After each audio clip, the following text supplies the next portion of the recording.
Hello guys, my name is Samuel Dollar of Dropshipping8.com. If you're watching this, it is either you want to start a dropshipping business or you're already doing dropshipping business.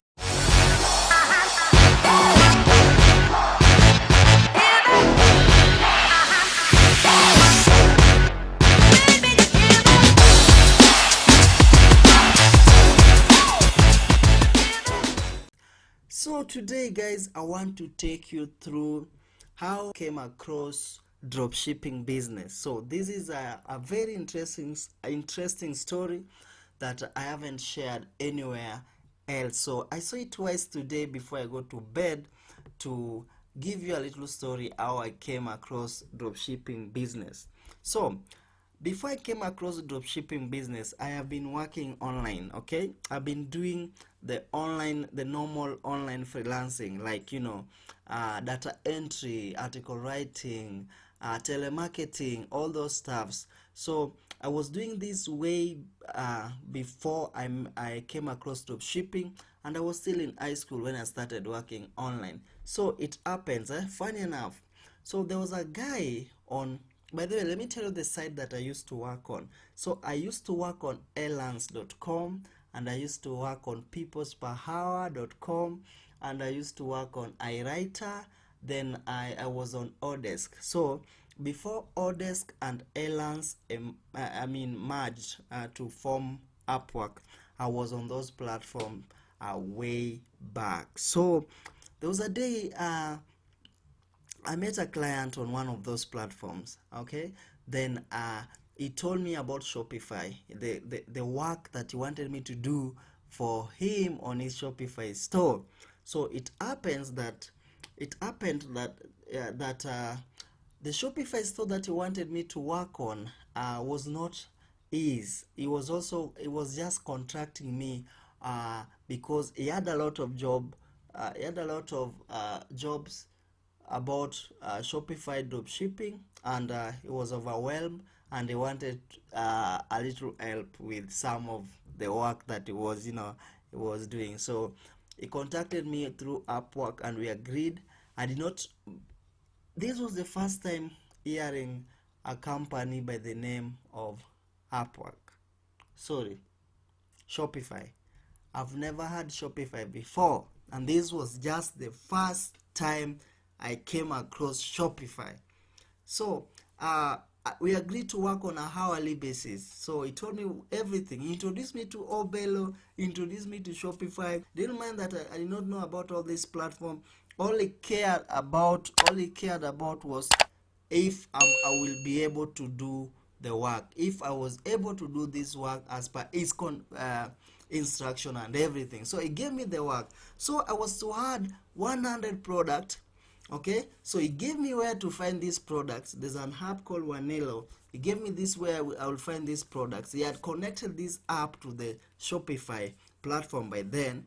So, and this, for me to access this app, I needed to have a US IP address, because at that time the website just rolled out. I mean, the app that he connected to the website, wanelo.com, it just rolled out, and it was blocking my IP address. Remember, I'm a Kenyan. I'm in Africa, and dropshipping in Africa is a mess. Okay, which I'm going to cover in this channel. So after he gave me the credentials, no, he added me to the shop with my own email. So that was the first time I'm getting a staff invite. Shopify. Okay, so after that I started working. I worked on the product. I edited the product name after he gave me 2 examples of how to do it step by step. So he showed me how to do product editing, how to remove the branding and everything from the image, setting the price. He had configured that the pricing on Obello pricing formula. So it will come, then it will just insert the bring up the suggested price. Then I will edit it to fit whatever I felt was the right price based on his instructions. So was done in time, and I delivered the work. And I remember I was only paid $15 for 100 products. I also 100 products, and I also did some graphics and image and graphics and home page and everything as per our agreement. Handed him ready to launch website. So here comes the tricky part. So after a few months, I had forgotten about Shopify. After a few months, remember the client who hired me for my first Shopify gig. So it happened, the owner of that site happened not to remove my email. The person that added me to the site did not added himself as a staff. So instead he added me to work directly in that site without him, adding himself, because he had the client's credentials. So he just added me directly and he forgot to add himself.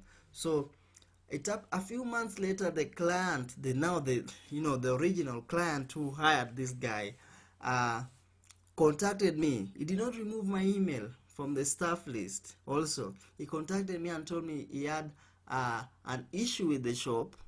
There are some apps that he needed to install. It was a review app.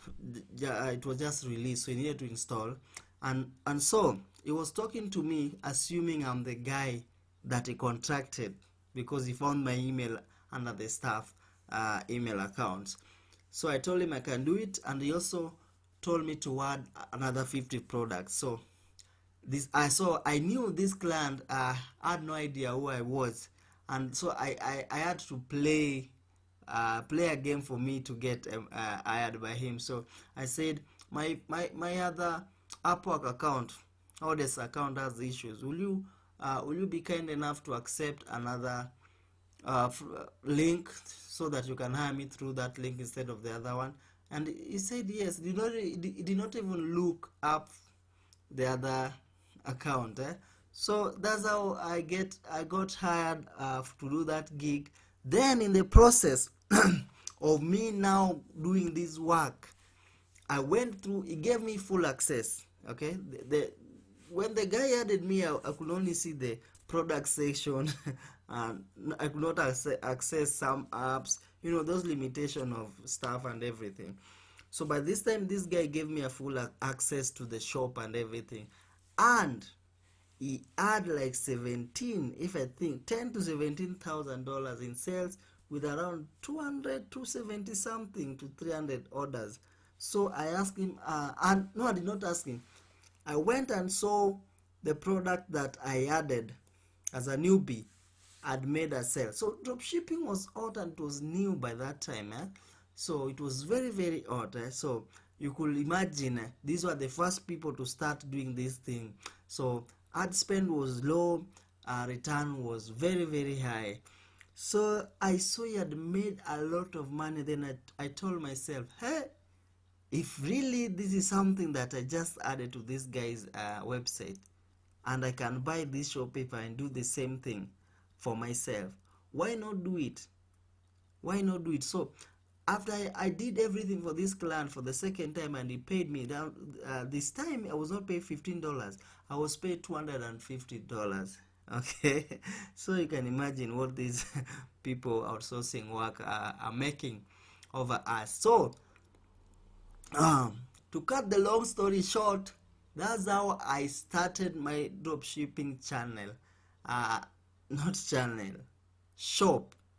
So I started my dropshipping shop just from the client contacting me again and me seeing the numbers on the client's Shopify store. That motivated me to start my own Shopify dropshipping store, and it wasn't successful. A story for another day. I have a list of sites I've closed down due to no sales, no money for ads, PayPal related issues, the challenges I've faced as a dropshipper in Africa, the people I've begged to teach me dropshipping.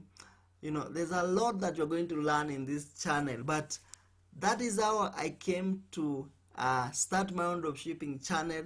And if it was not the guy that outsourced the work to me, I would have not met the client who motivated me indirectly, even though he didn't know what I was doing on this end. But just like that, I started my dropshipping channel.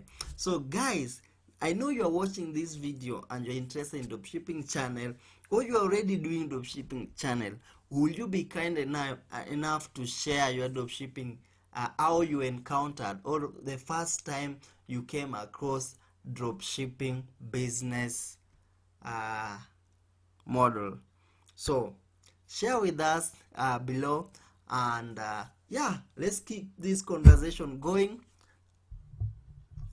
Let us keep this conversation going on my social media at dropshippings. Also find me on Facebook at Samuel Dollar, and also on my website www.dropshippingit.com, where I offer free information about starting your own dropshipping business and scaling your dropshipping business. So see you on the next side.